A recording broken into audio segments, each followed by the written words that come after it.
everybody. Welcome back. I'm Christina Wainwright, the manager at the Pacific Beach branch of the San Diego Public Library. And today, with Tea with Jane Eyre, we are about to reach chapter 15 already of Jane Eyre by Charlotte Brontë. It's pretty exciting.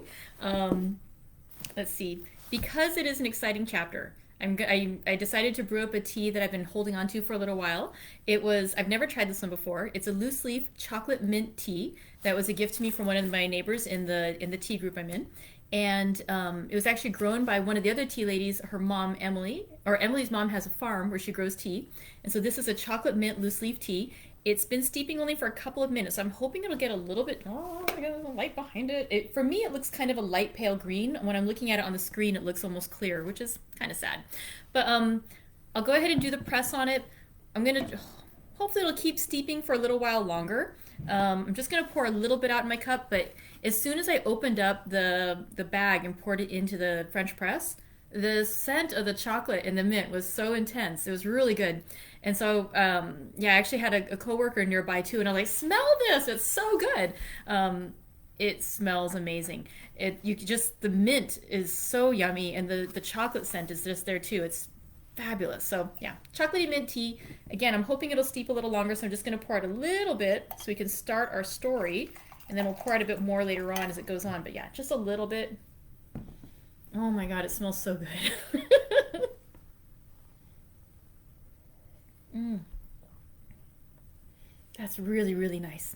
Yeah, the mint I think is what you get more of the scent, but then to that little chocolate at the end, just in your mouth, it's delicious. Um, Okay, so here we are back to Jane Eyre by Charlotte Brontë, where we left off yesterday with chapter 14. We had, let's see, Mr. Rochester is the owner and the master of Thornfield Hall, where Jane Eyre is now employed as a governess. He invited her, I'm trying to get this right. He invited her in to join him for tea, and he met with her, and he talked to her a little bit about his past, about how he had done some things that he regretted. He felt that he was not as good of a person, as clean of a conscience as she has. Oh, sorry, I had a question about the tea. I will find out if Emily's mom sells her tea, and if so, I can post it on there for you. But yeah. Oh, and Earl Grey, always, always good. I love that. By the way, for anyone else who loves Earl Grey, do you guys ever try crushing the cardamom pods and putting that in the Earl Grey tea with some little milk to like make your own chai? That was a way a friend of mine taught me how to make it. Really good. Let's see. Lost my train of thoughts. I got all excited about tea. Mr.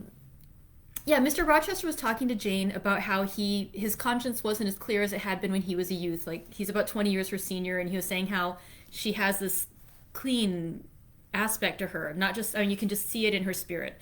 And he is not that he was a better person when he was younger, but things happened and he regrets what he did and who he's become, but he feels like there's a way to change. And he wants to make his own rules. And she is sort of saying, you can't just make your own rules. You need to do the right thing. What society says is right. And he's like, no, I can make my own rules. I deserve to do it. So again, keep this in mind. It's going to come back later on. There was a really nice bit of dialogue in there too, just reinforcing that how these characters look in your mind, not just physically how they look, but how they're going to act, and it just says so much about who they are going forward. That scene where Mr. Rochester says to her, "You examined me, Miss Eyre. Do you think me handsome?" And if I thought about it, she's like, I maybe would have said something better, more conventional, more vague and polite, but no. Before she was aware of it, she just says, "No, sir." And that sparks a whole big dialogue there too. And I love that little bit there because it just says so much about not just physically who they are, that she's this quiet looking little thing that just shares her truth, but that he's also this kind of imposing, scary looking man that has this dialogue with her, that wants to have this conversation with her, that can't resist having this conversation with her. So let's go into chapter 15. At the end of chapter 14, he had alluded to a present that he had given to Adele, the little French girl that is his ward, that she is the governess for, or whom she is the governess for. And he mentions how he had known her mother, and that maybe someday he would tell Jane Eyre the story of Céline Varenne, the mother of Adele. So let's go ahead and start on chapter 15 of Jane Eyre by Charlotte Brontë. And enjoy your tea, enjoy your beverages while you're enjoying the story.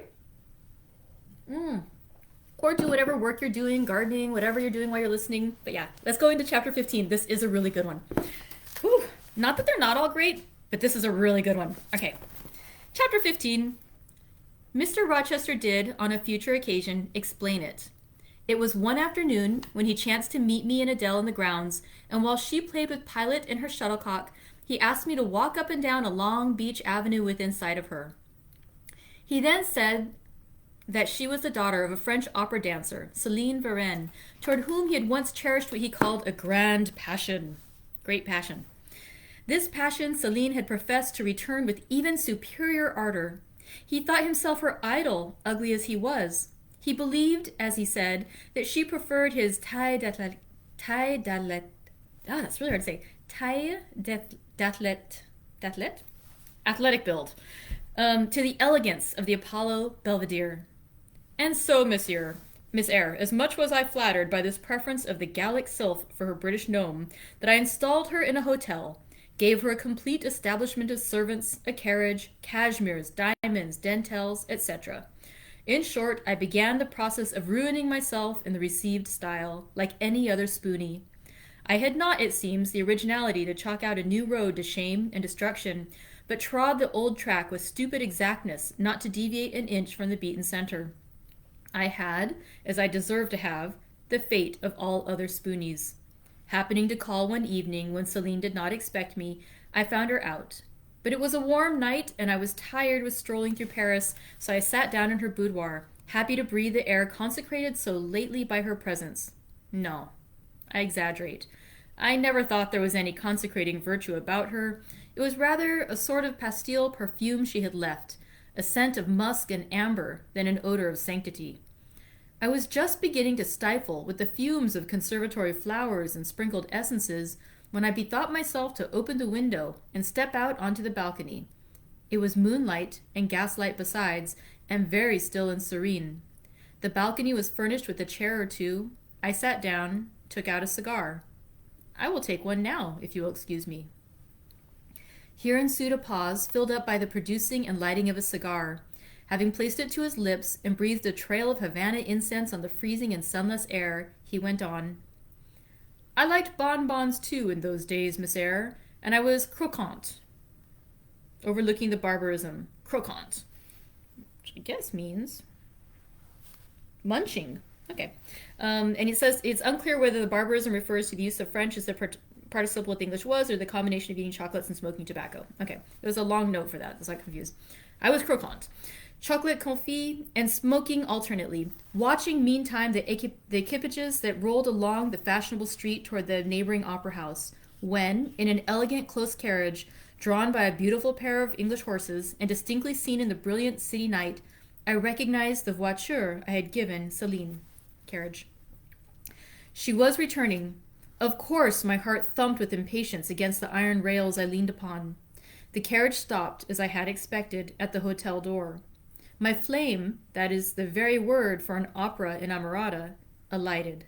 Though muffled in a cloak, an unnecessary encumbrance by the by on so warm a June evening, I knew her instantly by her little foot, seen peeping from the skirt of her dress, as she skipped from the carriage step. Bending over the balcony, I was about to murmur, Mon ange, my angel, in a tone, of course, which should be audible to the ear of love alone, when a figure jumped from the carriage after her, cloaked also, but that was a spurred heel which had rung on the pavement, and that was a hatted head which now passed under the arched porte-cochere gate of the hotel. You never felt jealousy, did you, Miss Eyre? Of course not. I need not ask you, because you never felt love. You have both sentiments yet to experience. Your soul sleeps. The shock is yet to be given which shall waken it. You think all existence lapses in as quiet a flow as that in which your youth has hitherto slid away. Floating on with closed eyes and muffled ears, you neither see the rocks bristling not far off in the bed of the flood, nor hear the breakers boil at their base. But I tell you, and you may mark my words, you will come some day to a craggy pass of the channel, where the whole of life's stream will be broken up into whirl and tumult, foam and noise. Either you will be dashed to atoms on crag points, or lifted up and borne on by some master wave into a calmer current, as I am now. I like this day. I like that sky of steel. I like the sternness and stillness of the world under this frost.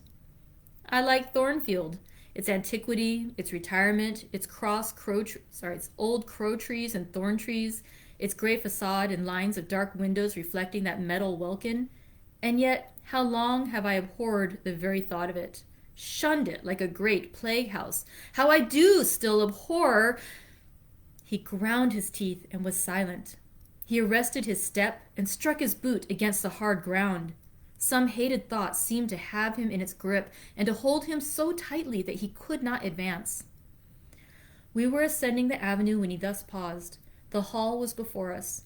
Lifting his eyes to its battlements, he cast over them a glare such as I had never saw before or since.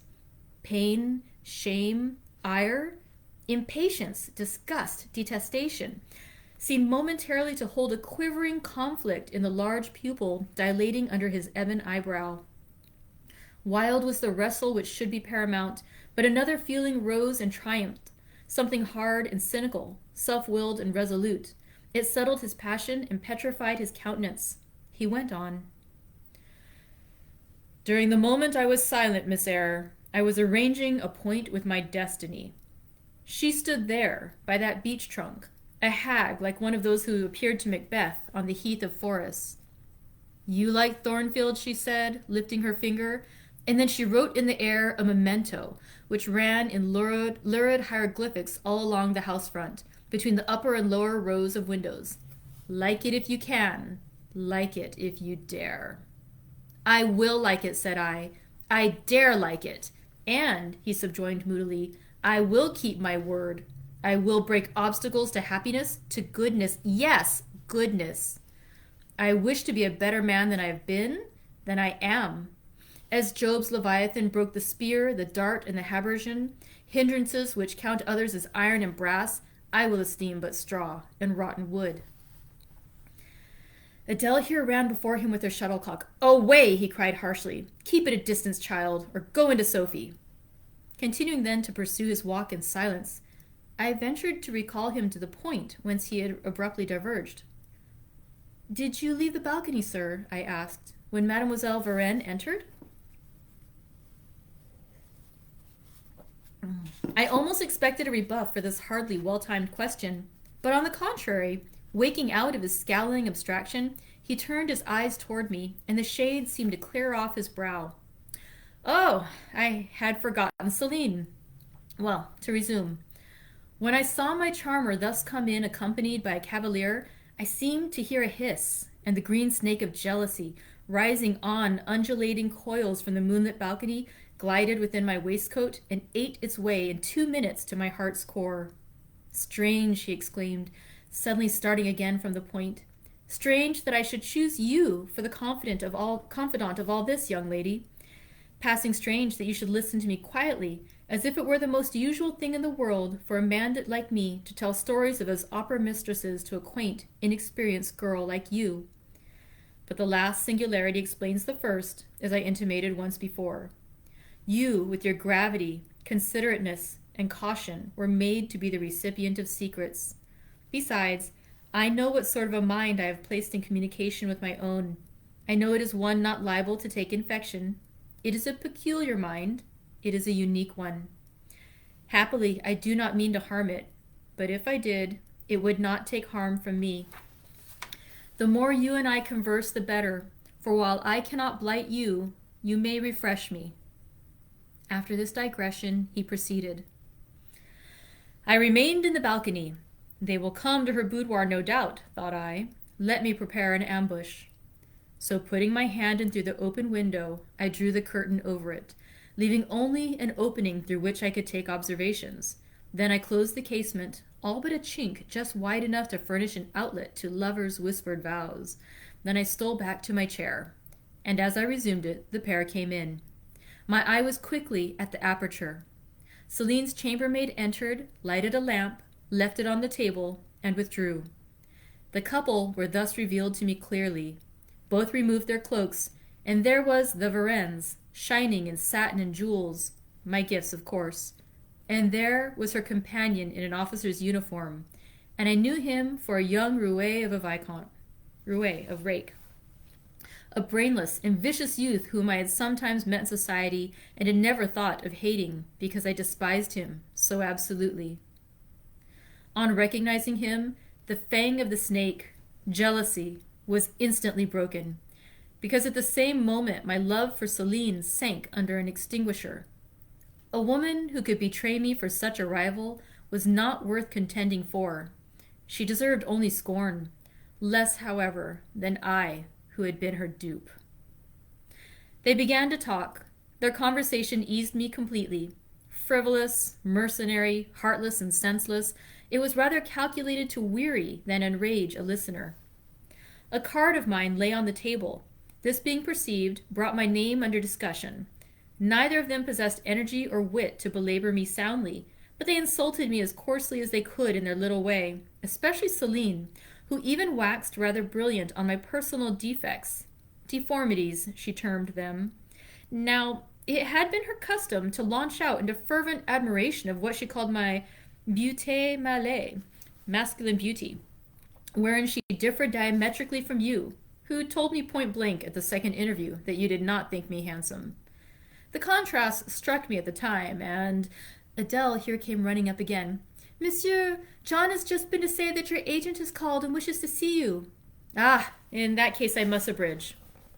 Opening the window, I walked in upon them, liberated Celine from my protection, gave her notice to vacate her hotel, offered her a purse for immediate exigencies, disregarded screams, hysterics, prayers, protestations, convulsions, made an appointment with the Vicomte for a meeting at the Bois de Boulogne.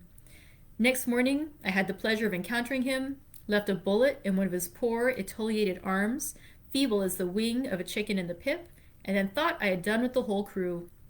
But unluckily, the Varenne, 6 months before, had given me this fillette, little girl, Adele, who she affirmed was my daughter, and perhaps she may be, though I see no proofs of such grim paternity written in her countenance.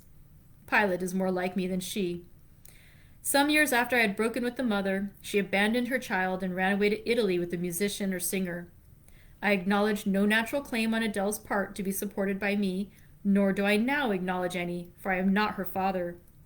But hearing that she was quite destitute, I even took the poor thing out of the slime and mud of Paris and transplanted it here, to grow up clean in the wholesome soil of an English country garden. Mrs. Fairfax found you to train it, but now that you know that it is the illegitimate offspring of a French opera girl, you will perhaps think differently of your post and protege. You will be coming to me someday with notice that you have found another place, that you beg me to look out for new governess, etc., eh? No, Adele is not answerable for either her mother's faults or yours. I have a regard for her, and now that I know she is, in a sense, parentless, forsaken by her mother and disowned by you, sir, I shall cling closer to her than before. How could I possibly prefer the spoiled pet of a wealthy family who would hate her governess as a nuisance to a lonely little orphan who leans toward her as a friend? Oh, that is the light in which you view it. Well, I must go in now, and you too. It darkens. But I stayed out a few minutes longer with Adele and Pilate, ran a race with her, and played a game of battledore and shuttlecock.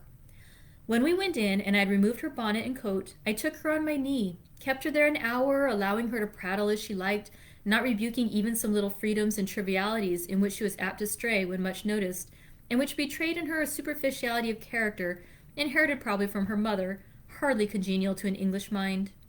Still, she had her merits, and I was disposed to appreciate all that was good in her to the utmost. I sought in her countenance and features a likeness to Mr. Rochester, but found none. No trait, no turn of expression announced relationship. It was a pity. If she could have but proven to resemble him, he would have thought more of her. It was not till after I had withdrawn to my own chamber for the night that I steadily reviewed the tale Mr. Rochester had told me. As he had said, there was probably nothing at all extraordinary in the substance of the narrative itself. A wealthy Englishman's passion for a French dancer and her treachery to him were everyday matters enough, no doubt, in society. But there was something decidedly strange in the paroxysm of emotion which had suddenly seized him when he was in the act of expressing the present contentment of his mood, and his newly revived pleasure in the old hall and its environs. I meditated wonderingly on this incident, but gradually quitting it, as I found it for the present inexplicable, I turned to the consideration of my master's manner to myself. The confidence he had thought fit to repose in me seemed a tribute to my discretion. I regarded and accepted it as such. His deportment had now for some weeks been more uniform toward me than at first. I never seemed in his way. He did not take fits of chilling hauteur. When he met me unexpectedly, the encounter seemed welcome. He was always a word and sometimes a smile for me. When summoned by formal invitation to his presence, I was honored by a cordiality of reception that made me feel I really possessed the power to amuse him, and that these evening conferences were sought as much for his pleasure as for my benefit. I indeed talked comparatively little, but I heard him talk with relish. It was his nature to be communicative. He liked to open to a mind unacquainted with the world glimpses of the scenes and ways. I do not mean its corrupt scenes and wicked ways, but such as derive their interest from the great scale on which they were acted, the strange novelty by which they were characterized. And I had a keen delight in receiving the new ideas he offered, in imagining the new pictures he portrayed, and following him in thought through the new regions he disclosed, never startled or troubled by one noxious illusion. The ease of his manner freed me from painful restraint. The friendly frankness, as correct as cordial, with which he treated me, drew me to him. I felt at times as if he were my relation rather than my master. Yet he was imperious sometimes still, but I did not mind that. I saw it was his way. So happy, so gratified did I become with this new interest added to life, that I ceased to pine after kindred. My thin crescent destiny seemed to enlarge. The blanks of existence were filled up. My bodily health improved. I gathered flesh and strength. And was Mr. Rochester now ugly in my eyes? No, reader. Gratitude and many associations, all pleasurable and genial, made his face the object I best liked to see. His presence in a room was more cheering than the brightest fire, yet I had not forgotten his faults. Indeed, I could not, for he brought them frequently before me. He was proud, sardonic, harsh to inferiority of every description. In my secret soul, I knew that his great kindness to me was balanced by unjust severity to others. He was moody, too, unaccountably so. I more than once, when sent for to read to him, found him sitting in his library alone with his head bent on his folded arms, and when he looked up, a morose, almost a malignant scowl blackened his features. But I believe that his moodiness, his harshness, and his former faults of morality, I say former, for now he seemed corrected of them, had their source in some cruel cross of fate. I believed he was naturally a man of better tendencies, higher principles, and purer tastes than such as circumstances had developed, education instilled, or destiny encouraged. I thought there were excellent materials in him, though, for the present. I thought there were excellent materials in him, though. For the present, they hung together somewhat spoiled and tangled. I cannot deny that I grieved for his grief, whatever that was, and would have given much to assuage it. Though I had now extinguished my candle and was laid down in bed, I could not sleep, for thinking of his look when he paused in the avenue and told how his destiny had risen up before him and dared him to be happy at Thornfield. Why not? I asked myself. What alienates him from the house? Will he leave it again soon? Mrs. Fairfax said he seldom stayed here longer than a fortnight at a time, and he has now been resident 8 weeks. If he does go, the change will be doleful. Suppose he should be absent, spring, summer, and autumn, how joyless sunshine and fine days will seem. I hardly know whether I had slept or not after this musing. At any rate, I started wide awake on hearing a vague murmur, peculiar and lugubrious, which sounded, I thought, just above me. I wished I had kept my candle burning. The night was drearily dark. My spirits were depressed. I rose and sat up in bed, listening. The sound was hushed. I tried again to sleep, but my heart beat anxiously. My inward tranquillity was broken. The clock far down in the hall struck 2. Just then it seemed my chamber door was touched. as if fingers had swept the panels and groping away across the dark gallery outside. I said, "Who is there?" Nothing answered. I was chilled with fear.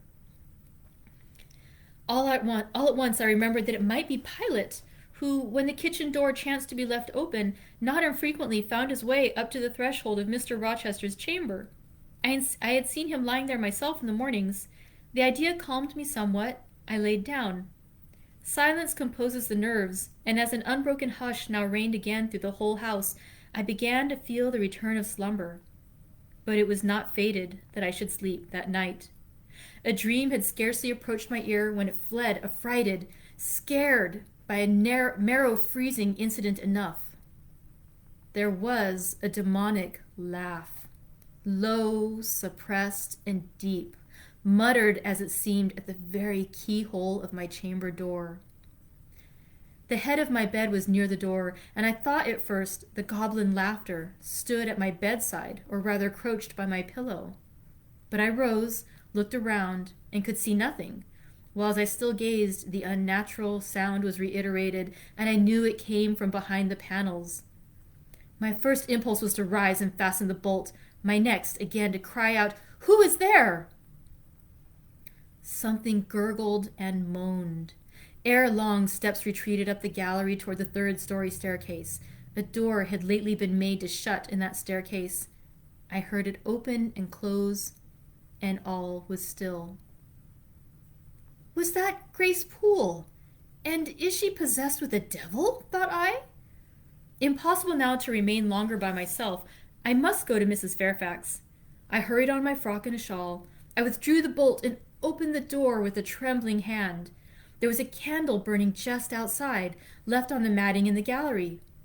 I was surprised at this circumstance, but still more was I amazed to perceive the air quite dim, as if filled with smoke, and while looking to the right hand and left to find hence these blue wreaths issued, I became further aware of a strong smell of burning. Something creaked. It was a door ajar, and that door was Mr. Rochester's, and the smoke rushed in a cloud from thence. I thought no more of Mrs. Fairfax. I thought no more of Grace Poole or the laugh.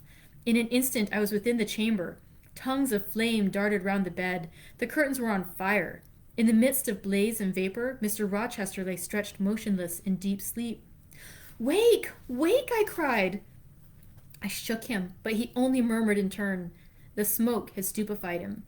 Not a moment could be lost. The very sheets were kindling. I rushed to his basin and ewer. Fortunately, one was wide and the other deep, and both were filled with water. I heaved them up, deluged the bed and its occupant, flew back to my own room, brought my own water jug, baptized the couch afresh, and by God's aid succeeded in extinguishing the flames which were devouring it. The hiss of the quenched element, the breakage of a pitcher which I had flung from my hand when I had emptied it, and above all the splash of the shower bath I had liberally bestowed, roused Mr. Rochester at last. Though it was now dark, I knew he was awake, because I heard him fulminating strange anathemas at finding himself in a pool of water. "Is there a flood?" he cried. "No, sir," I answered, "but there has been a fire. Get up, do, you are quenched now. I will fetch you a candle." "In the names of all the elves in Christendom, is that Jane Eyre?" he demanded. "What have you done with me, witch, sorceress? Who is in the room beside you? Have you plotted to drown me?" "I will fetch you a candle, sir, and in heaven's name get up. Somebody has plotted something. You cannot too soon find out who and what it is." "There, I am up now, but at your peril you fetch a candle yet. Wait 2 minutes till I get into some dry garments, if any dry there be. Yes, here is my dressing gown. Now, run." I did run. I brought the candle which still remained in the gallery. He took it from my hand, held it up, and surveyed the bed, all blackened and scorched, the sheets drenched, the carpet round, swimming in water. "What is it? And who did it?" he asked. I briefly related to him what had transpired, the strange laugh I had heard in the gallery, the step ascending to the third story, the smoke, the smell of fire which had conducted me to his room, in which state I had found matters there, and how I had deluged him with all the water I could lay hands on. He listened very gravely. His face as I went on expressed more concern than astonishment. He did not immediately speak when I had concluded. Shall I call Mrs. Fairfax? I asked. Mrs. Fairfax? No. What the deuce would you call her for? What can she do? Let her sleep unmolested. Then I will fetch Leah and wake John and his wife. Not at all. Just be still. You have a shawl on. If you are not warm enough, you may take my cloak yonder, wrap it about you, and sit down in the armchair. There, I will put it on. Now, place your feet on the stool to keep them out of the wet. I am going to leave you a few minutes. I shall take the candle. Remain where you are till I return. Be as still as a mouse. I must pay a visit to the third story. Don't move, remember, or call anyone. He went. I watched the light withdraw. He passed up the gallery very softly, unclosed the staircase door with as little noise as possible, shut it after him, and the last ray vanished. I was left in total darkness. I listened for some noise but heard nothing. A very long time elapsed. I grew weary. It was cold in spite of the cloak, and then I did not see the use of staying as I was not to rouse the house. I was on the point of risking Mr. Rochester's displeasure by disobeying his orders when the light once more gleamed dimly on the gallery wall, and I heard his unshod feet tread the matting. I hope it is he, thought I, and not something worse. He re-entered, pale and very gloomy. I have found it all out, said he, setting his candle down on the washstand. It is as I thought. How, sir? He made no reply, but stood with his arms folded, looking on the ground. At the end of a few minutes he inquired, in rather a peculiar tone, I forgot whether you said you saw anything when you opened your chamber door. No, sir, only the candlestick on the ground. But you heard an odd laugh. You have heard that laugh before, I should think, or something like it? Yes, sir. There is a woman who sews here called Grace Poole. She laughs in that way. She is a singular person. Just so. Grace Poole. You have guessed it. She is, as you say, singular. Very. Well, I shall reflect on the subject. Meantime, I am glad that you are the only person, besides myself, acquainted with the precise details of tonight's incident. You are no talking fool. Say nothing about it. I will account for this state of affairs, pointing to the bed. And now, return to your room. I shall do very well on the sofa in the library for the rest of the night. It is near 4. In 2 hours, the servants will be up. Good night, then, sir, said I, departing. He seemed surprised, very inconsistently so, as he had just told me to go. What? He exclaimed. Are you quitting me already? And in that way? You said I might go, sir. But not without taking leave, not without a word or two of acknowledgment and goodwill. Not, in short, in that brief, dry fashion. Why, you have saved my life, snatched me from a horrible and excruciating death, and you walk past me as if we were mutual strangers. At least shake hands.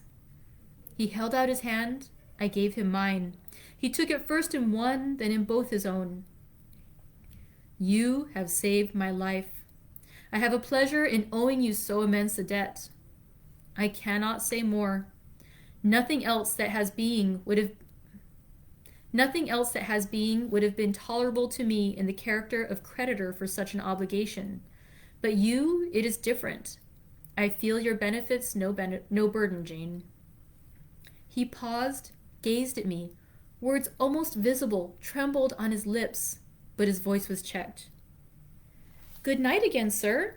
There is no debt, benefit, burden, obligation in the case. I knew, he continued, you would do me good in some way, at some time. I saw it in your eyes when I first beheld you. Their expression and smile did not... Again he stopped.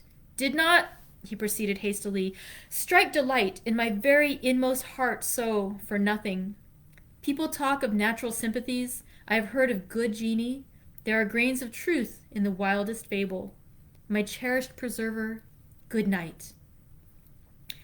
Strange energy was in his voice, strange fire in his look.